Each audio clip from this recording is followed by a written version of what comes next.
Hi, I'm Kip Woods, and welcome to Missouri 1804, a special edition of Missouri Outdoors. This is California Island, a large sandbar in the middle of the Missouri River. It's what the river might have looked like in 1804.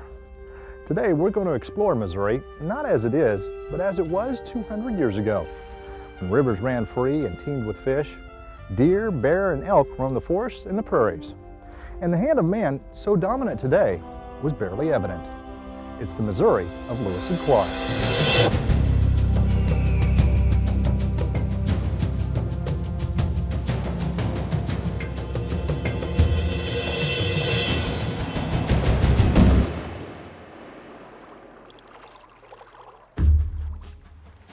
Our story begins in 1804. Of course, this region had a long history before its political designation as Missouri, but to a large extent, the story of Missouri begins with the Louisiana Purchase in 1803.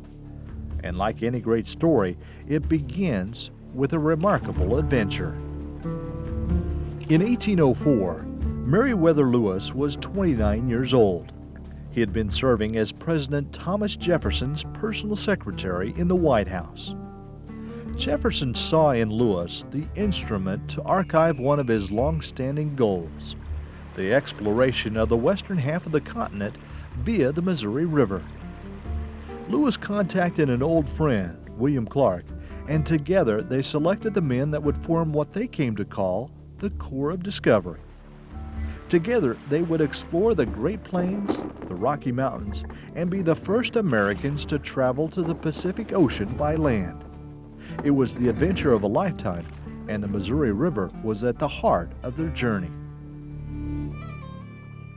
Lewis and Clark were scientists. They were the first men to observe with a critical eye the natural history of our state and to record it for posterity. This they did with a vengeance. Lewis and Clark have been described as some of the most prolific explorers in history, producing reams of notes, observations, descriptions, drawings, and charts.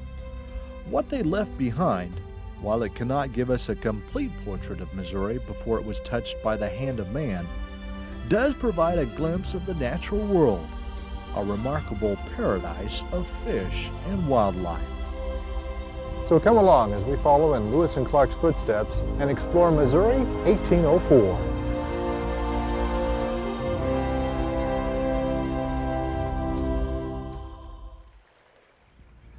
May 14th, 1804 is commonly held as the start of the Lewis and Clark expedition, when two pirogues and one heavily laden keelboat entered the mouth of the Missouri River and began their journey west.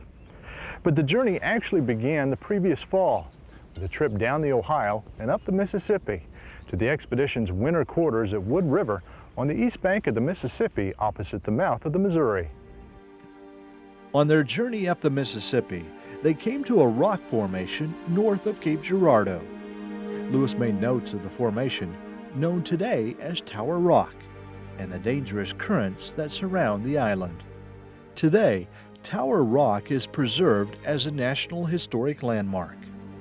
Tower Rock Conservation Area, located on the Missouri side of the river, is an ideal location for viewing this historic feature, just as Lewis and Clark would have seen it almost 200 years ago. April 8, 1804. Honored parents, I now embrace this opportunity of writing to you once more to let you know where I am and where I'm going. I am well, thank God, and in high spirits. I am now on an expedition to the westward with Captain Lewis and Captain Clark, who are appointed by the President of the United States to go on an expedition through the interior parts of North America. We are to ascend the Missouri River with a boat as far as navigable, and then go by land to the Western Ocean.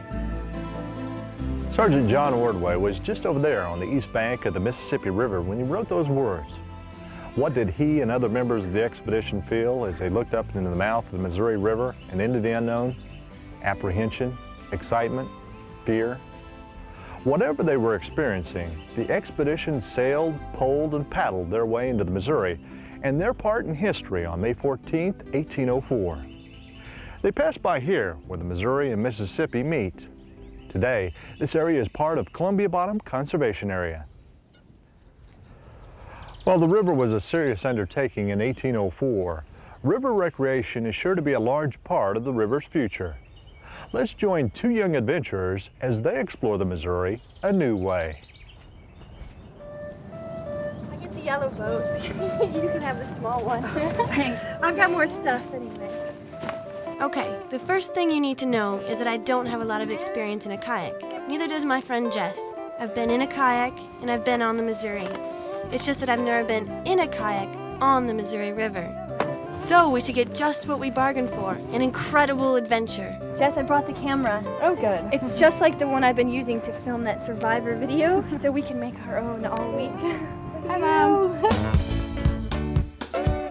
If you're going to have a big adventure, you have to put it on tape, right? Okay. Let's get on the water. Now, the Missouri is a river that demands respect. It's big, it's fast, and actually, it's sort of scary. But a lot of that changes when you get out on the water. Once you get on the water, if you're comfortable on the water, then it's not too scary. It looks really big, but that just means more room to paddle around. My first impressions being on the river in a kayak are very different from being on the river in a canoe. It seemed like I was a lot closer to the water and just more in control of like where I was going. It was fun. I wasn't scared at all, as long as I had my life vest on. By carefully watching the weather, a bit of paddling skill, and some common sense, you can have a safe trip on the Missouri. But never treat this water casually, and never get in your boat without a life jacket. You'll be rewarded with a river experience bigger than you could have ever imagined. Wow, those bluffs are really tall they look huge from the river. Great. I bet it's nice out here in the fall. I don't like mosquitoes. They'll take big chunks out of our legs. Yeah, but I think on the river it shouldn't be bad. Well, we'll just build a really big fire. They won't stick around. Yeah, we'll build a fire with driftwood and we'll keep the mosquitoes out. And there at long last, our island. It's like being on a deserted island. Perfect. Here we are. Whoa. Let's set up camp and make some dinner. But first, to honor the most magnificent beach in Missouri, a dip in a safe and shallow backwater.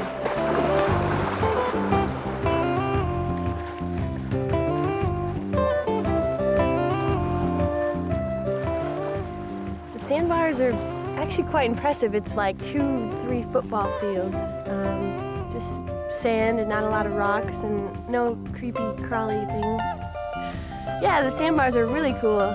Good place to hang out and swim, have a fire. One problem with that fire thing, though, the driftwood was not exactly bountiful. There's not a lot on this little barren island here. But it was a beach, and with a little effort we got our blaze. You know, you can't fit a lot of stuff into these kayaks, but we had enough room for a tent, some food, and even the fixings for a blackberry cobbler. Nothing else to do but burn our dinner and watch the best sunset ever. So what do you think? You want to go to Herman tomorrow? Sounds good. I think we can do it. Yeah, I don't know. What is that, like 20 miles or something? Yeah. We went 10 today for a warm-up.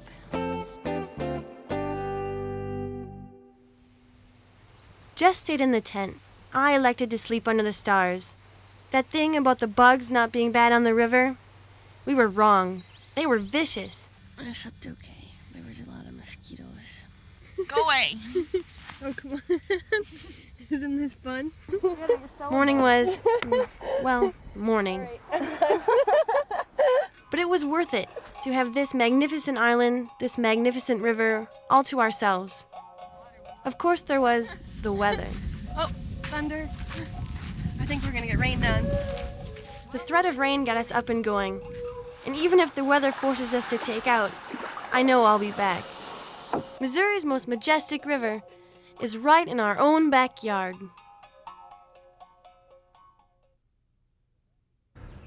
The passage up the Missouri was by no means an easy feat for the Corps of Discovery. The boats were heavily loaded with food, ammunition, and trade goods. The river was wild and dangerous. Shifting sandbars and channels made the going treacherous. May 24th, 1804 is a typical example when the expedition passed near what is now Washington, Missouri. May 24th, 1804. Set out very early past a very bad part of the river called the Devil's Race Ground.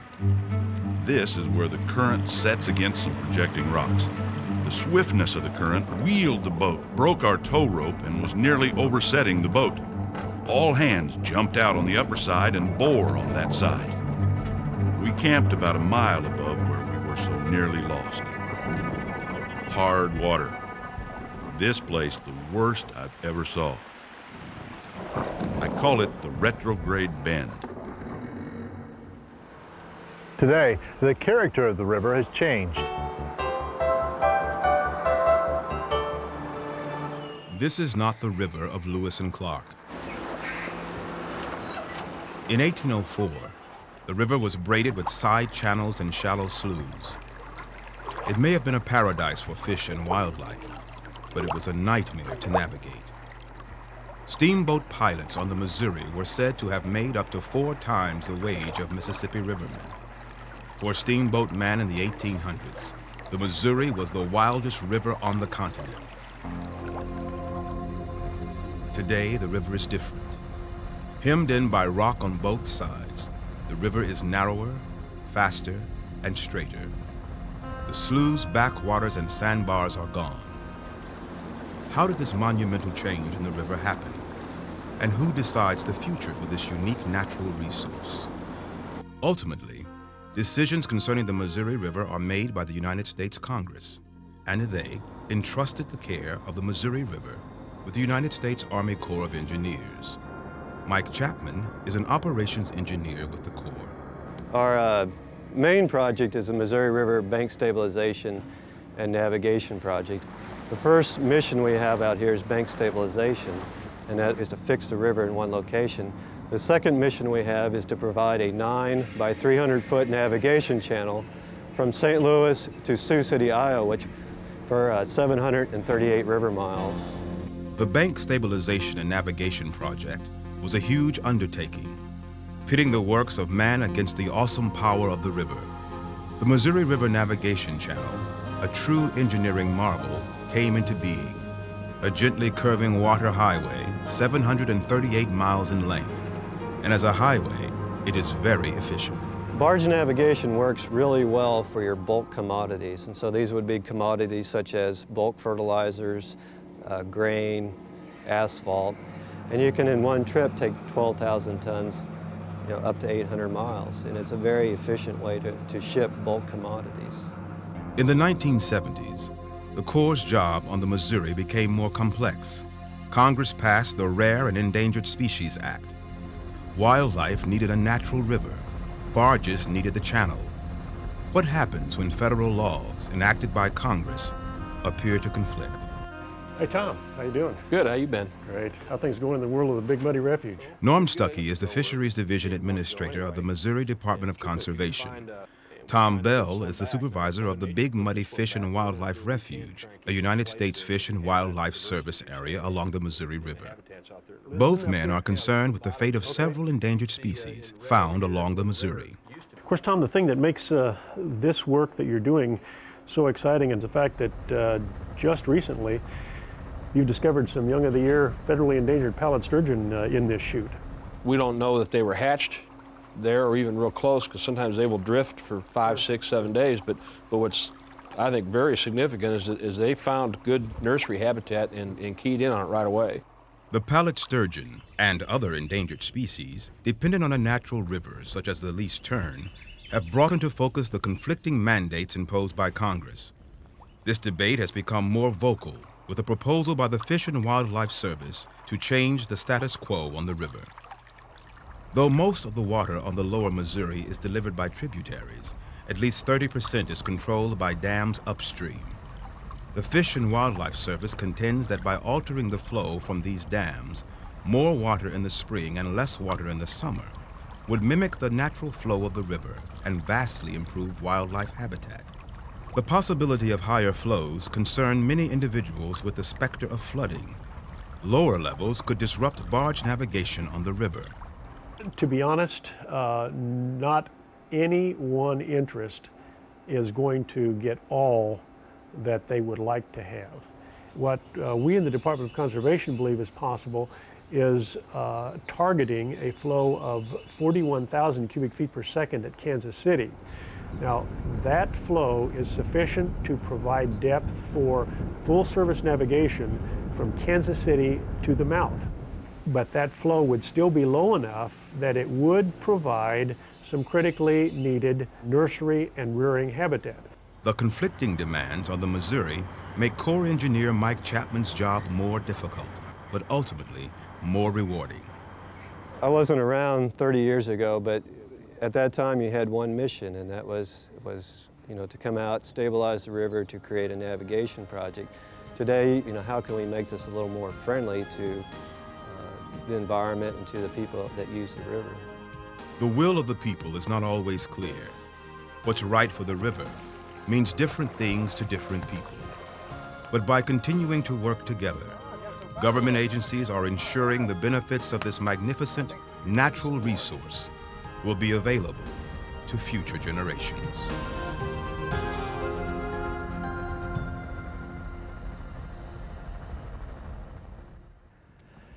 These are the Manitou Bluffs, a series of limestone cliffs that extend along the Missouri River from Jefferson City to Roachport. As the expedition passed through this area in early June of 1804, they encountered strange paintings on the rocks, curious stick figures known to French traders as Manitous, a Native American term meaning spirit. The explorers noted these paintings in their journals, but what the figures represented remains a mystery. Unfortunately, the building of the railroad in the early 1900s destroyed many of these paintings. Yet some are still visible along the Katy Trail north of Huntsdale, above a feature known as Lewis and Clark Cave. Though faded, they remind us that we're not the first to pass this way. Recreating exactly what the country looked like in 1804 is not always easy. But as you'll see, it's an exercise of enormous importance. What did Missouri look like at the time of Lewis and Clark? Was it thickly timbered, old-growth forest? Dense, dark, mysterious? Or was it tall grass prairie, expansive, open, and bright? Missouri Department of Conservation ecologist Tim Nye wants to know.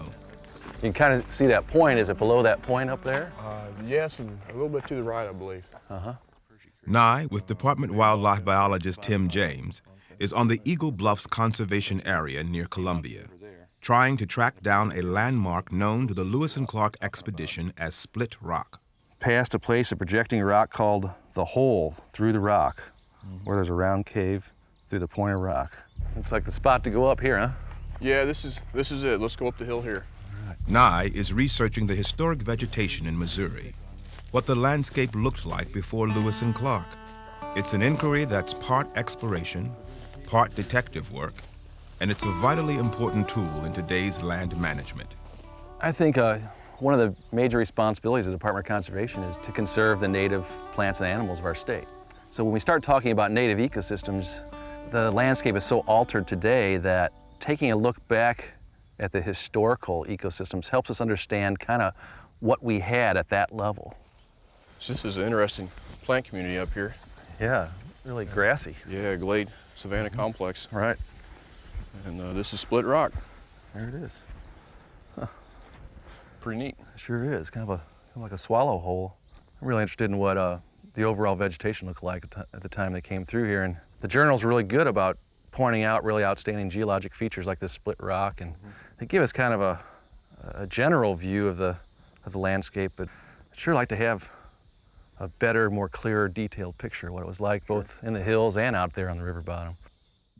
While the journals of Lewis and Clark and other historic accounts give a valuable overview into the plants and animals of their time, another extensive set of historical documents, the original land survey notes, provide a remarkably detailed sample of the historic vegetation. Probably the most powerful tool we have in reconstructing historic vegetation are the original land survey notes.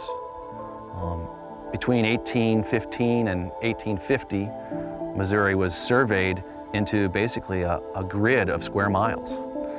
And each of those sections was walked by a land surveyor. They actually laid that grid out. And as they laid it out, they had to find and put a post or pile of rocks at each corner and they would reference that point to witness trees. So here we get a sample of trees along these sections. Microfilm copies of the original notes are housed in the State Archives in Jefferson City, and it's here that the detective work begins in earnest. Well, I'd like to pull the notes from this area, generally right here, just south McBain. It's in what is now Eagle Bluffs. Okay. So these are the original, these are microfilm of the original land survey records, and we've negotiated our way to the correct township in the records. And range, and here's our page numbers. Right. I'm really fascinated by what the life of the old surveyors must have been like. I mean, they're out here on the frontier. There weren't any stores or even trading posts much to go to when they were doing their work. So they're very rugged individuals. They are basically blazing the trails into the wilderness. And you can go back to the actual field notes, and they have beautiful penmanship, very neat and organized, and a very structured way of how they kept the information. It still drives me nuts that we don't know what this word is, though. It was Pierce Creek. That's the Perchie Creek. Oh, that is? Okay, that's which means the Split Rock Creek. Mm-hmm. This says good farming land, timber, oak. Oak, hickory, and walnut. Right. Looks like John Sullivan was the surveyor here. He signed at the end of that survey. John Sullivan and his hardy band of surveyors could little imagine that their painstakingly accurate reports would one day be part of a high-tech effort to reconstruct the landscape of a bygone era. At the University of Missouri, Nye and other researchers are using the original survey notes to build computer models of the historic vegetation, and the results are surprising. If you really take a step back and look at where Missouri sits in the continent, we're at the meeting grounds of the Great Plains, or the grasslands, to the west, and the more forested regions to the east. So we're at this kind of dynamic interface between grassland and forest. We know from reconstruction of the original prairie from the land survey notes that most of North Missouri and much of western Missouri was actually tallgrass prairie. And we also learned the non-prairie lands weren't just forest. In fact, most of them were either thinly timbered or open park-like timbers. You can't discount the importance of the early descriptions, the journals, the historical accounts, the historic descriptions of travel, etc. Because they paint a nice, big, broad picture, but then this land survey notes really is the mesh on which we can really verify and get explicit patterns. So the two of them together, I think, is going to give us a really outstanding picture of what Missouri was like at the time of Lewis and Clark.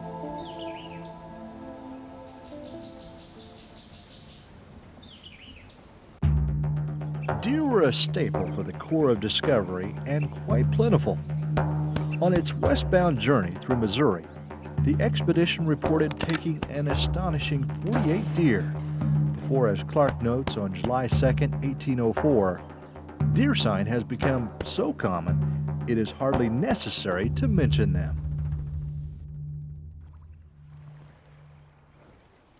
On July 4th, 1804, the expedition passed by here, near the mouth of Independence Creek, north of modern-day Kansas City. According to the journal, it was an interesting day. Crew member Joe Fields was bitten by a snake. Quote, his foot swelled much. Barks were applied to the wound. In the evening, they issued an extra gill of whiskey to the men and discharged the bow guns to celebrate Independence Day.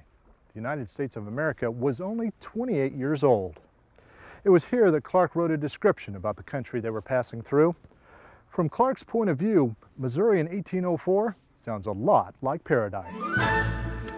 July 4th. We camped in the plain. One of the most beautiful plains I've ever seen. Open and beautifully diversified, with hills and valleys all presenting themselves to the river. A handsome creek runs through. The plains of this country are covered with a leek green grass, well calculated for the sweetest and most nourishing hay, interspersed with copses of trees, spreading their lofty branches over pools, springs, or brooks of fine water. Game is very abundant and seems to increase as we progress. Our prospect for starving is therefore consequently small. On the lower portion of the Missouri, from its junction with the Mississippi to the entrance of the Osage River, we met with some deer, bear, and turkeys. From thence to the Kansas River, the deer were more abundant. A great number of black bear, some turkeys, geese, swans, and ducks. From here, the expedition continued its course west, through the northern plains, over the mountains, and into the history books. But their journey started here, in the forests and prairies of Missouri. And it was back to Missouri they returned in 1806, with tales of grizzlies and salmon, and mountains grander than anyone could have dreamed. Many members of the expedition stayed here, choosing to live out their lives in this land that strikes and perfumes the sensation. William Clark is buried here in Missouri in a cemetery near St. Louis. His monument bears a fitting epitaph that speaks for all members of this American adventure. William Clark, soldier, explorer, statesman, patriot, his life is written in the history of this country. Missouri will never be the paradise that Lewis and Clark experienced in 1804, but thanks to their journals and a little imagination, we can see a future for this land that balances our natural history with the works of man. Thanks for joining us.